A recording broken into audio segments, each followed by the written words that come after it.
کے بعد رخ کریں گے چیچا وطنی کا، جہاں آٹے کا بحران شدت اختیار کر چکا ہے۔ حکومت کی طرف سے سستے آٹے کے سیل پوائنٹس تو لگائے گئے، مگر ان پر آٹے کے حصول کی کوششیں کرنے والوں کی طویل قطاریں لگ چکی ہیں۔ اسی پر ہمیں اپڈیٹ کریں گے سہیل حبیب۔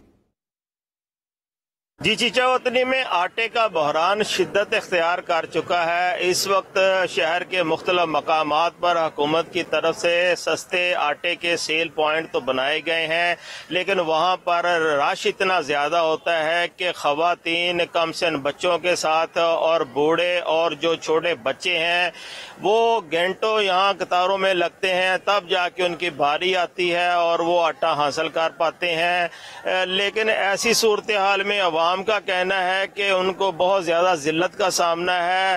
اس میں کوئی شک نہیں ہے کہ حکومت کی طرف سے جو سستے آٹے کے سیل پوائنٹ بنائے گئے ہیں وہ پرائیویٹ جو آٹا ہے اس کی نسبت یہاں پر آٹا سستا ملتا ہے۔ ایسی صورتحال میں جو عوام ہے ان کا کہنا ہے کہ حکومت کو چاہیے کہ وہ گندم کی قیمتوں کو کم کریں تاکہ وہ گندم لے کر خود آٹا پسوا لیں، اور یہاں پر جو 10 کلو کی تھیلی ہے وہی یہاں پر مل رہی ہے، جس کی وجہ سے ہر دوسرے دن آ کے ان کو پھر دوبارہ آٹا خریدنا پڑتا ہے اور قطاروں میں لگنا پڑتا ہے۔ عوام کی جو مشکلات ہیں یہاں پر آٹے کی خریداری میں وہ دن بدن بڑھ رہی ہیں۔ جی ٹھیک ہے سہیل حبیب، بہت شکریہ آپ کا۔ چکوال میں بھی